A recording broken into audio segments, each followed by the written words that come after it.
Good morning, Kelsey. I want to welcome you to Ministry with Coffee. Thank you so much. I'm excited to be here. I'm glad you're here. So, the topic that we're going to be talking about, which is an incredible topic, it is about being a foster mom. And I know that you've done this for years with your husband, Chad. Can you kind of share how you got started in that and what motivated you to even step out and do that to begin with? Yeah, absolutely. So we've been foster parents for about 11 and a half years now. We've had 17 kiddos that we've had through our home as official foster placements, and then a lot more than that through respite care, which is just basically glorified babysitting. But we got started actually through an event at our church back when we lived in Oregon. Our church had this weekend long event. It was called Father to the Fatherless, and it was all about adoption, foster care, and mentorship. And my husband and I were, gosh, I think 3 months married. We were very newly married, and they announced it at church, and we said, "Hey, I feel like we should maybe go to this." He really wanted to get into mentoring, and I really had this vision that we would adopt one day. And so, we didn't have any kids of our own. Literally married 3 months at that point, and so we said, "Okay, well, we'll go. Spend the Saturday." We went to the main session, and then they had breakout sessions. And one of the breakout sessions was for foster care, one for adoption, and one for mentorship. Somehow we ended up in the foster care breakout session, which obviously was the Lord. But we both went into it not thinking foster care whatsoever. But we wound up in this foster care breakout session. And I just remember this young man shared, he was, I believe, 19. And he had just aged out of the foster care system, and he just shared his story. And it just broke me. And to this day, I can picture his face. I have no idea what his name is. I can't even tell you what his story was, to be honest, but I can picture him. And I knew that him sharing his story of impact, because I remember him talking about there was a set of foster parents that he had that were believers, and that they were the ones who introduced him to Jesus, and it just radically changed his life. And it was just so impactful to me that I thought, huh, maybe we could do that. And Mhm. anyway, so we left that conference and just kind of debriefing between the two of us. And we looked at each other and we said, I think we need a foster. Like, I think that's what's in the cards for us. And so we spent a little bit of time praying about it, and just, it was a resounding yes. And so we, in faith, took a step forward and reached out. In Oregon, it's different than Texas. We reached out to DHS specifically, because you get certified through the state. And so we reached out to them, and they said, yep, we've got a training course. It's 9 months, blah, blah, blah. So we said, okay, we'll submit our application. That was, I believe, on a Friday, because the event was Saturday. So it was the following Friday we reached out to them. And it was either Saturday or Sunday we found out we were pregnant with our first daughter. So we said, okay, Lord, now what? Like, we didn't think we'd get pregnant this quick, and we were expecting to go into foster care, not necessarily having kids. How does this change things? And we basically looked at it as, you're pregnant for 9 months, so might as well take the foster care classes for 9 months. So that's what we did. So we did all of our certification stuff, during those 9 months. And those classes, yes, it's a long process and long program, but they were so beneficial. Literally to this day, 11 and a half years later, I'm still drawing on knowledge that we learned in those classes. And so they're just awesome. And then we got to the end, and kind of just put a pause on things while we had our baby, and said, we'll know when it's time to jump in and take our first placement. So she was born, that was all started in the fall. She was born in August of 2013. And when she was then 10 months old, so this was about June of 2014, is when we said, okay, we'll take a placement. So we had a little 10-month-old baby, and within saying, hey, we're ready, they emergency certified us. And we had a set of sibling sets, two girls in our home the next day. Oh my goodness. And then it's just been a whirlwind ever since. And we've always paused and had breaks. Every time a child leaves, then we take time as a core family unit to regroup. The end of a foster placement is not always, is most often a very difficult time for our family, just because it's a huge transition. There's a lot of back and forth. There's, all kinds of things that go into it. So once a kiddo or a set of kiddos leave, then we all just take some time and we, redefine like, okay, this is us, this is our identity, this is our core, family unit. And then God is so good. And at some point in time, he just speaks to each one of our hearts and says, okay, it's time to open up again. And we all come together and say, I think it's time to take another placement. And then we give our worker a call and say, hey, we're ready. Okay, it's that sounds easy, but it's not. So we gotta be honest. I mean, I don't think that is as easy as that sounded. I think it's really difficult, and I love that you guys take a break Yeah. because I think that break is much needed. I think you're going through a lot of different emotions of seeing that child go, and sometimes you know the back history of that child's story, and so that's a difficult time sometimes when they're going back into a situation that you're probably still a little bit concerned about. Yeah. So if they're going back to a natural parent that maybe didn't take good care of them, which is why they were in the system to begin with, share about how do you deal with that? Yeah. So there's two things that when we tell people that we're foster parents, usually it's one of two reactions. One, I could never do that because I could never let them go, or I would love them too much, or I would get too attached, or some version of that. And then the second one is, how do you deal with the bio family? And it's such an interesting thing because looking over the last 11 and a half years, some of my favorite ministry opportunities to love on people has been through the bio parents. I look at them and I say, I am no different than you. Literally, I am no different than you. If I made one different decision today than I'm making, I would wind up in the same spot that you're in. And realizing that I have my own sins, they have their own sins, and no sin is worse than another sin. And so who am I to judge their sin against my own sin? The only difference is that their choices led to their child being removed, whether it was for right or for wrong reasons. We've seen both. But for whatever reason, that was the choices that they made. But I just look at it from the perspective of I'm literally only one decision away from being in the same spot that you're in. And so that gives me just such a different lens to look at these bio parents through. We're all broken, every single one of us. And Amen. we're all on a different journey of realizing our brokenness and healing. And, so they may be at an infant stage of that brokenness. They may not realize to some extent how broken they are. And so if I have the opportunity to come alongside them and help them through that while I get to love on their kiddo, then that's the best situation, right? So there's one baby in particular that we had. This was back when we were in Oregon. And I picked him up from the hospital. We got a call, hey, this baby was just born yesterday. Any chance y'all could pick him up? I said, sure. Tell me a little bit more. Well, mom's incarcerated. So she got out to deliver the baby. She has 24 hours with the baby, and then she has to go back. And she's in for about a year. So he's in foster placement. Would y'all be willing? I said, yep, no problem. What's the baby's name? Oh, he didn't have a name. Mom wasn't able to name him. So you're going to have a name for the baby when you get here. I'm like, excuse me, what? I have to name another person's child? Like, that just feels so weird. But we prayed and prayed and prayed and felt like the Lord gave us the name Moses from the Bible because, mom put Moses in a basket and sent him down the river hoping for a better life. And that was exactly what this mom was doing. The CPS, that was involved had asked her, hey, do you have any bio family that he can go to? And she said, I do, but I don't want him to go there. It's not going to be a good situation. I was not brought up in a good situation. I don't want him going into that. I want him to go in foster care because I believe that foster parents are better off than what he would have with my bio family. So mom, put him in a basket and sent him down the river. So when I showed up to the hospital, he was in one of those little bassinets at the nurse's station. And I'm like, is this, I think I'm supposed to get this baby.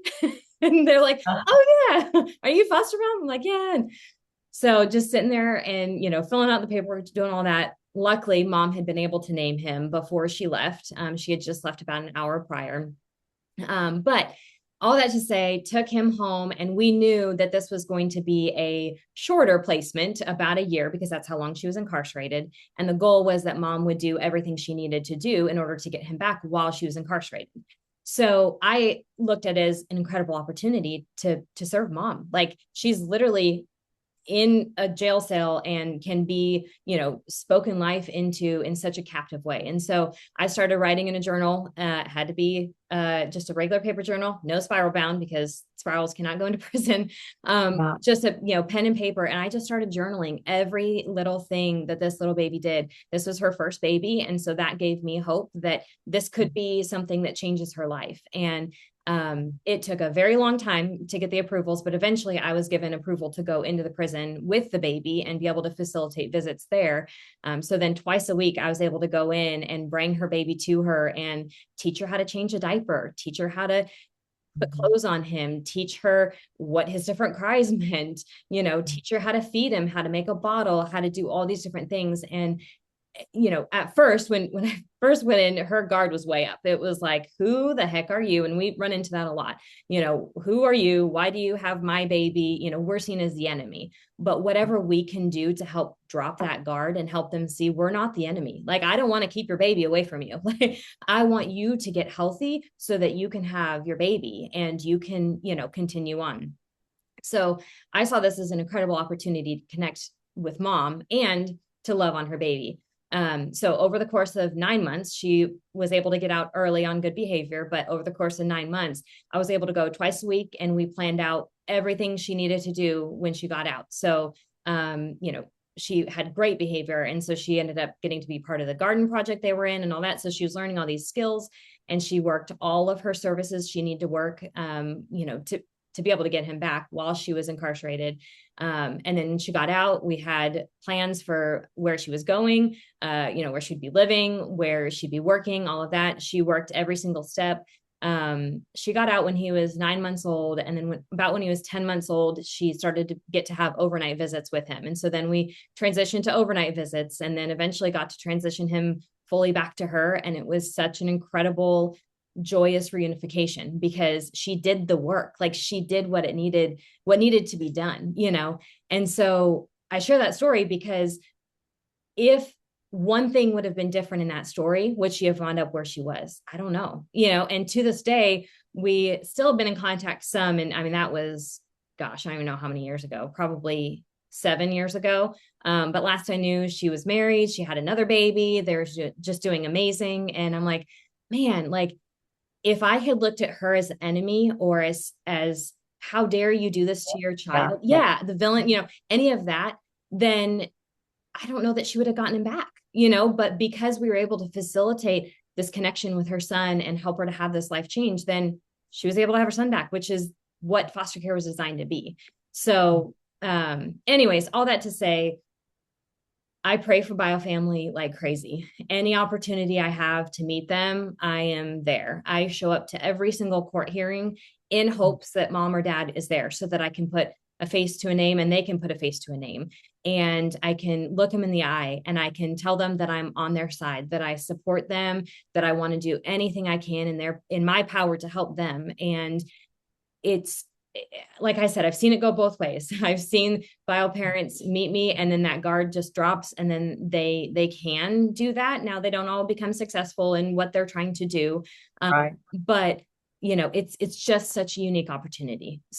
So what you're doing is you're just being Jesus to them, because like you said, and I believe this too, we're just all one sin away or one mistake away. And if you come from a broken home or a dysfunctional home, their chances were already not good. Yeah. I mean, they already had strikes against them. So not everything works out wonderful. That one's a happy ending. Yes. So what happens when it's not so good? I mean, how do you and Chad deal with that in your family? Yeah. Well, the good news is, out of all of our kiddos we've had, there have only been maybe 2 or 3 that I wasn't fully in support of what the next steps were for them, whether that was to go back to BioFamily, whether that was to move to a different, BioFamily or kinship. or to move on to an adoptive home. So in our experience, a lot of our cases and our kiddos have transitioned into something that we support. So, there's only been a couple, and one of them, she actually lives with us now, which is kind of a full circle moment. But we had her and her brother when she was 8 and her brother was 10. But their transition out of our home was something we didn't support. They were going from our home, or she was at this point. She was the only one living with us. Her brother had moved on, but she was living with us at this point, and CPS was transitioning her to a biological family member, but this family member she had never met before. She didn't have any kind of relationship with them, anything like that. And she was thriving in our home. And so, seeing that disruption and knowing her brother and knowing that the goal was to reunify them, which typically reunifying siblings and keeping siblings together is very, very important and very good for everybody involved. But this situation, it was not. He was very physically aggressive and violent towards her and towards others and things like that. So he needed his own, set of help and everything. And CPS was joining them back together and then delivering them to a bio family member that didn't know either of them. And so, that's when you fight hard.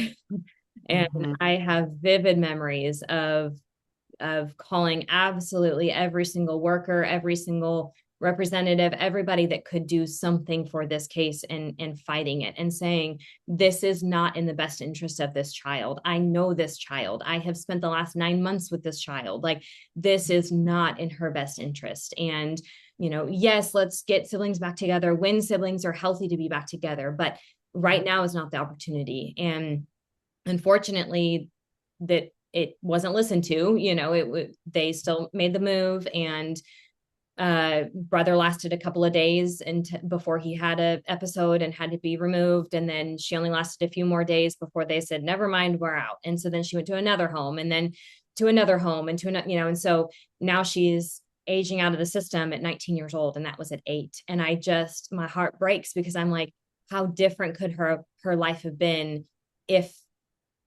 some different decisions were made back then, and so we fight and we fight and we fight. But at the end of the day, we know that as much as we love these kiddos, we know that Jesus loves them even more. And that even though they're not physically in our home, that he's still with them. And we can pray the heck over them. I actually got to baptize her when she was living with us. It was phenomenal. So I knew Jesus was with her and was guiding her every single step of the way. And you meet her now and that's true. Like, she is one of the most joyful people you will ever meet in your life. So, there's people probably listening today, like, should I be a foster parent? Maybe they've heard that voice, that still small voice that said, hey, why don't you open your home? What would you say to people that probably they've heard it, but they're not quite being obedient yet? Yeah. I'd say rip off the Band-Aid and just do it. I so firmly believe that foster care at its core is right in line with the heart of Jesus, and opening your home to these kiddos and to these families is right in line with Jesus's heart. And so when we're presented with an opportunity that honors Jesus, that is his hands and feet, why wouldn't we take it? And I get it. It's scary. I get it. It's hard. You are literally setting yourself up for heartbreak. Like, that's really what it comes down to. So with your family, because you have 3 girls, and so how does that affect the girls, your biological children, when they see the children come and they get attached to them? They can't help but get attached to them because they have human feelings just like their parents do and like I do. So how's that transition for them? Because like you said, you're an adult, you have Jesus, you understand, you can process it. How do they process it? Yeah, that's a great question. Our kiddos have only ever known foster care. We started when our oldest daughter was 10 months old, so they literally have been raised in this, having kids in and out, having caseworkers in and out, having lawyers in and out, having all those different key players in every single one of the kiddos' cases. Our family, we're really big on just open and honest communication with our kids. We don't sugarcoat things, and we catch a lot of flack for that, but my 12-year-old can tell you the effects of methamphetamine on an infant better than most adults can, because she's lived it. Like, she has seen firsthand what drugs do to babies. She has seen firsthand what abuse does to kiddos. My 9-year-old, she has one of the biggest hearts I've ever seen. She is so compassionate. And I attribute that literally to our role in foster care, because she's the one who, her teacher was talking to me one day and she's like, she's getting to be friends with this girl that I don't know that's the best friend, to be influenced and all that. And so she and I were having a conversation and she looked at me, she goes, but mom, she doesn't have other friends. So of course I'm going to be her friend. I'm like, oh, of course, but that's just how she is, because they're used to seeing these kiddos and bringing them into our family, and they are their brothers and sisters. And, we had a set of boys that were 1 month younger than our now 10, 9-year-old. So they were 4 and 5 at the time. And so our foster boys were 4 and 5 as well, but they all went to the same school, and they were the older two were in the same class together. And I remember those kiddos, we got to transition back to their mom as well. And they got to stay at the school for a little while. And the next year rolled around and they weren't in the same class. And my Zoe, my 10-year-old now, she was telling everybody that, that's her brother. And she's so proud of him. And she's so excited that he's still here and, all that, because that's just how it is for them. And, it isn't always easy, of course.